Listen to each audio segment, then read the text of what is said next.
국방부 사이버작전사령부가 12.3 윤석열 내란 사태 발생 전부터 TF를 구성해 사이버상 내란을 모의했다는 정황이 공개되었습니다. 추미애 의원은 22일 윤석열 정부의 비상계엄 선포를 통한 내란 국조특위 1차 청문회에서 조원희 사이버사령관이 사이버 정예 요원 28명으로 구성된 사이버 정찰 TF를 구성해 2024년 10월 7일부터 12월 27일까지 약 3개월간 운영할 계획이었다고 상부에 5차례 보고한 내용을 공개하였습니다.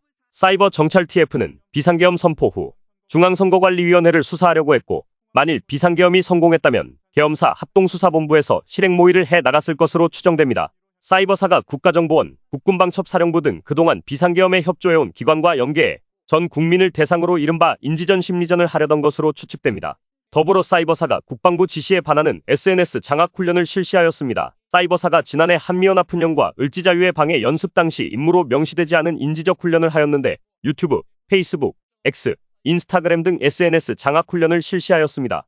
윤석열 충암고 후배 똘마니 여인영 전 방첩사령관이 비상계엄 당일 오전 9시경 사이버사령관과 통화하면서 내란 성공 이후 해킹 부대인 900연구소, 사이버 공격 부대인 일작전단 등을 사전 준비하라고 지시했다는 내부 제보도 이어지고 있습니다.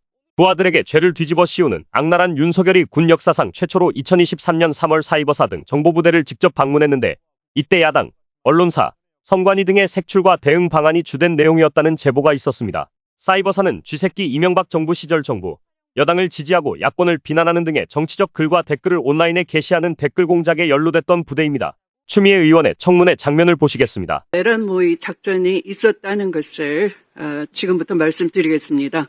12월 3일 윤석열 내란 사태는 방첩사, 정보사, 특전사, 수방사를 중심으로 한 무력 내란과 동시에 사이버사, 방첩사, 국정원을 중심으로 한 사이버 내란도 동시다발적으로 사전에 모의됐고 실행됐다라고 본 의원은 판단하고 있습니다.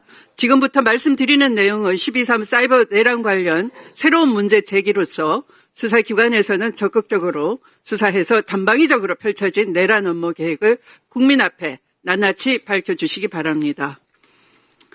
24년 9월 윤석열은 공세적 사이버 활동을 강조했습니다. PPT 한번 보시겠습니다. 윤석열이 사이버 사령관에게 앞으로 공세적 활동을 강조한 바 있고, 이후 사이버 사령관은 공세적 사이버 방어 활동 강화 방안으로 정예 사이버 요원 28명으로 구성된 사이버 정찰 TF를 운영했습니다. 지금까지 상부에 총 5차례 보고했다고 합니다. 보시는 것처럼 정찰 1단 1팀, 정찰 2팀, 정찰 3팀 각 5명씩 구성하고 있고, 표적관리팀 9명으로 구성하고 또 총괄팀 3명이 위에서 지휘를 하고 있는 모양새입니다. 이 시기는 2024년 10월 7일부터 2024년 12월 27일까지 약 3개월간 운용할 계획이었고, 시작 시점은 제가 밝혀드린 바와 같이 정보사 수사단 출범 시기와 맞물려 있습니다. 정보사 수사단도 10월 14일에서 11월 17일까지 구성 완료해서 이것이 12월 3일 만약에 계엄이 성공했다면 합수부 계엄사 합수부로 옮겨서 계속 아마 실행 모의를 해 나갔을 것으로 추정이 되는 것입니다. 이와 같이 사이버사는 국정원, 방첩사 등 그동안 협조해온 관련 기관과 연계해서 전 국민을 대상으로 이른바 인지전, 심리전을 하려 한 것으로 추측이 됩니다.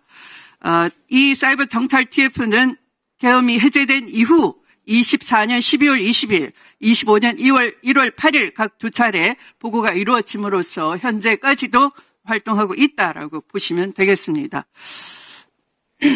제가 이렇게 말씀드리는 근거가 있습니다. 계엄이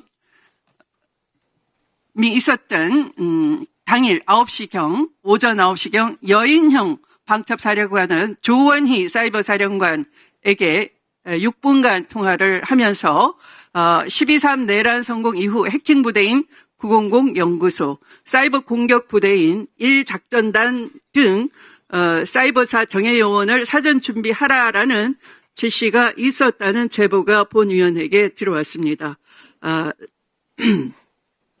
따라서 여인영 메모장에 의하면 사이버사 전문팀을 파견받으라 1처장에게 지시를 합니다. 또 세 번째로 이 2024년 8월 을지 연습 시에 사이버사는 부대령 및 작전계획 등의 임무로 명시되지 않은 인지전 훈련을 시행한 바 있습니다. 그런데 이것은 지난 2018년 5월 국방부 심리전 조직 폐지와 심리작전 금지 지시가 있었는데 이에 위반되는 것이 명백합니다. 조원희 사령관 지시로 유튜브, 페이스북, X, 인스타 등 SNS 장악 훈련을 실시했습니다. 또한 네 번째 근거는 민간인 3인방이 국방부 국정원 방첩사에 투입이 됐습니다. 방첩사 자문위원으로 있다가 최근 국정원에 채용된 인지전 전문가 윤민욱 가천대 교수, 또 개헌 바로 전날 2024년 12월 2일 방첩사 보안연구소 전문 경력관으로 채용된 김원영 가톨릭 관동대 교수, 그리고 2024년 5월 1일 국방부 정책자문위원으로 위촉된 옥도경 전 사이버 사령관, 이 3인방이 해당 인물들입니다. 특히 옥도경 전 사이버 사령관 누구입니까? 김용현 장관과 육사 38기 동기로서 사이버 사령관 시절 사이버 댓글 사건으로 형사처벌을 받은 바 있습니다. 윤석열이 사면 복권을 해준 것이죠. 이렇게 2023년 3월 윤석열이 사이버사 방문한 후 선제적, 능동적, 공세적 작전 계획을 발전시키라 지시를 한 바 있고 2023년 3월 방첩사 사이버 작전사 등 정보 관련 부대를 윤석열 본인이 직접 방문을 했습니다. 특히 대통령의 사이버사 방문은 군사상 최초라고 합니다. 이렇게 윤석열 방첩사 업무 보고 시에 수세적 개념에서 탈피하라. 앞으로는 공세적, 선제적, 능동적 작전 개념으로 발전시켜라 라고 강조를 했고 이에 따라서 PPT 한번 봐주시기 바랍니다.